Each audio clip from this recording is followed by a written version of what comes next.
I'm sorry, you exceeded your time, ji. Thank you very much.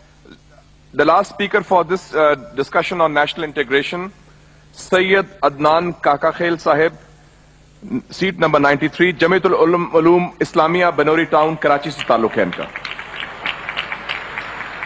Jamia उलूमुल Islamia Binori town Karachi. मेरे साथियों ने कल भी इस मौजू के ऊपर बहुत अच्छी बातें की. आज कोशिश करूंगा उन्हीं बातों की रोशनी में इसको बिल्कुल मुख्तसर अंदाज में पेश करूं.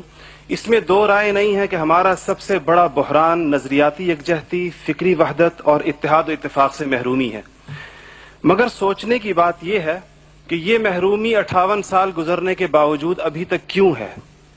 उसकी वजह यह है कि वो जो बुनियादी प्लेटफॉर्म दिया गया था कि पाकिस्तान का मतलब क्या, ला इलाहा इल्लल्लाह, उस पर कंफ्यूजन्स पैदा कर दी गई. एक सोचे समझे मंसूबे के तहत अभी तक पूछा जा रहा है कि पाकिस्तान क्यों बनाया गया था, कायद का विजन क्या था. क्या ये चीजें बहुत क्लियर नहीं है? और क्या इस सवाल का जवाब मैं या आप दे सकते हैं या वो नस्ल दे सकती है जिसने तख्लीक पाकिस्तान के खाके में अपने खून से रंग भरा था. ये उनकी रूहों के साथ मजाक है, ये उनकी रूहों के साथ मजाक है, ये उनकी कुर्बानियों का मजाक है कि जी आप तो कट मरे, हमें समझ ही ना आया कि आपका मसला क्या था. हमारा दूसरा बड़ा मसला अमन व अमान की दिगरगू सूरत हाल है और बदकिस्मती से इसको बाज़ औक़ात कहा जाता है कि इस्लाम जिम्मेदार है. हालांकि कुरान का मुताला बताता है कि सबसे ज्यादा इस्लाम अमन व अमान के ऊपर जोर देता है. इब्राहीम अलैहिस्सलाम की दुआ तो जरा देखिए. मईशत की बात बाद में करते हैं, इकोनॉमी की बात बाद में करते हैं, पहले अमन की बात करते हैं. फरमाते हैं रब्बि जअल हाज़ल बलद आमिना, इलाही मेरी इस बस्ती को अमन का गहवारा बना दे. फिर फरमाते हैं वर्ज़ुक़ अहलहु मिनस समरात, इसमें रहने वालों को इनकी मईशत भी ठीक कर दीजिए. और अल्लाह ताला भी जब अपने इनामात गिनवाते हैं तो फरमाते हैं इब्राहीम अलैहिस्सलाम को कि वइज़ जअलनल बैत मसाबतन लिन्नासि व अमना, हमने आपको एक ऐसी जगह बसाया जिसको बार बार आने की जगह और अमन का गहवारा बनाया. ये तो बात बिल्कुल वाज़े है. मसला ये है हमारा अमन व अमान तबाह क्यों हुआ, हमारा नौजवान किस तरह दहशतगर्दों का आला बना और हम रोज बरोज लाकानूनियत की दलदल में क्यों धंसे जा रहे हैं.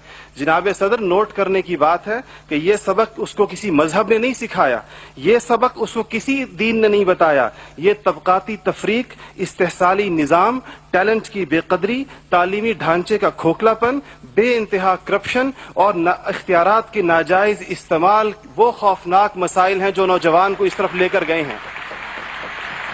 आप ये मसाइल हल कर दीजिए, आप ये मसाइल हल कर दीजिए, फिर देखिए ये नौजवान दहशतगर्द है या अमन पसंद है. हमारा तीसरा सबसे बड़ा मसला जो इस वक्त बहुत अहमियत का हामिल है, जमहूरी रिवायात का फुकदान है. हम अभी तक हकीकी जमहूरी कल्चर और अवामी मैंडेट के एहतराम के माहौल को पैदा करने में नाकाम रहे हैं. टूटती बनती असम्बलियों, इंतखाबी धांधलियों और जनाब सदर अहम कौमी मसाइल में पार्लियामेंट को बाईपास करने की रिवायात ने अवाम का एतमाद मौजूदा पॉलिटिकल सिस्टम से उठा दिया है. इसके लिए हमें अपने उस पड़ोसी मुल्क से सबक सीखना चाहिए जहां से मुशाहिद साहब तशरीफ लाए हैं और आप अनकरीब जाने वाले हैं. उनकी और हमारी तारीख आज़ादी एक ही है. उनको और हमको हमें और उनको एक जितना वक्त मिला है, मगर उन्होंने अपने यहाँ जमहूरी अक़दार को इतना मजबूत कर दिया है कि हुकूमत कितनी नाकाम साबित क्यों ना हो जाए, कोई भी उस्ताद टूट पड़े, ये नहीं हो सकता कि फौज बैरकों से निकले इक़्तिदार में आकर बैठ जाए. इसी तरह जनाब सदर, मैं ये समझता हूं कि आज इस हॉल में लगी हुई कायद की तस्वीर आपसे पूछ रही है, आगे आप खड़े हुए हैं कि जनरल तुम तो सरहदों के रखवाले हो, तुमको ईवान इख्तिदार की राह किसने दिखाई है. और जनाब आला, हमारा तीसरा सबसे बड़ा मसला एलीट क्लास इकोनॉमी है.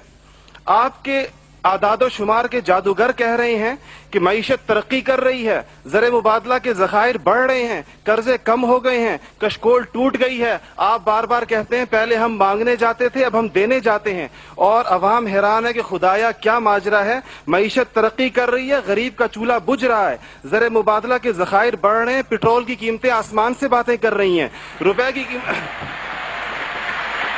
روپے کی قیمت ڈی ویلیو ہوتے ہوتے کہاں آ کھڑی ہوئی ہے. اور اس کے بعد ایک اور بات جناب صدر, آپ نے کہا کہ بسنت منانے سے کچھ نہیں ہوتا. اسلام تفریح سے ہرگز منع نہیں کرتا, بلکہ صحت مند تفریح کی حوصلہ افزائی کرتا ہے, مگر خدارا محروموں لاچاروں کی آرزوؤں کے مزار پر دھما چوکڑی نہ مچائی جائے. دیکھیں اسلام یہ کہتا ہے اگر ایک گھر کے اندر ایک عجیب تاثر ہے, ٹھیک ہے لوگ انفرادی طور پہ پتنگ اڑائیں, کوئی اس کو حرام نہیں کہتا, مگر جب ایک غریب دیکھتا ہے کہ میرے پیٹ میں روٹی نہیں, میرا صدر پتنگ بازی کر رہا ہے, تو وہ یوں سمجھتا ہے کہ ہمارے درمیان کوئی گیپ ہے. آپ بالکل وہ سمجھتا ہے, غریب کہتا ہے کہ میں, غریب دیکھتا ہے, غریب آپ کو اس کے احساسات کا بالکل اس طرح لگتا ہے ایک گھر کے اندر میت پڑی ہو اور آپ دوسرے گھر کے اندر ڈرم بجائیں کہ میں تو آزاد ہوں, غم تو تمہارا ہے میرا نہیں ہے. تو اس کو کوئی بھی اس کی اجازت نہیں دے گا, کوئی بھی مذہب کہے گا کہ نہیں, اس کا احساس کیجئے, اس کے اشک شوئی کریں, اس کو سینے سے لگائیے. اس کے علاوہ جناب صدر ایک بہت اہم بات جو ہم محسوس کرتے ہیں کہ بعض مسائل آپ کے لہجے کی کرختی کی وجہ سے خراب ہوتے ہیں. آپ بلوچستان کے عوام سے کہتے ہیں تمہیں ہم وہاں سے ہٹ کریں گے, تمہیں پتہ ہی نہیں چلے گا ہم نے تمہیں کہاں سے ہٹ کیا ہے. یہ چیزیں آپ قوم کے بڑے ہیں, آپ کو بالکل قوم سے اس انداز میں گفتگو کرنی چاہیے جس طرح آپ اپنے بیٹے بلال سے گفتگو کرتے ہیں. آپ کو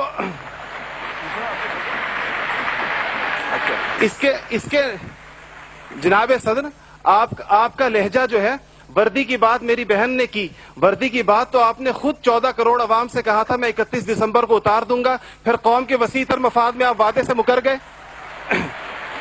تھینک یو جی, شکریہ, مہربانی, تھینک یو. آپ کا ٹائم ہو گیا ہوگا جی.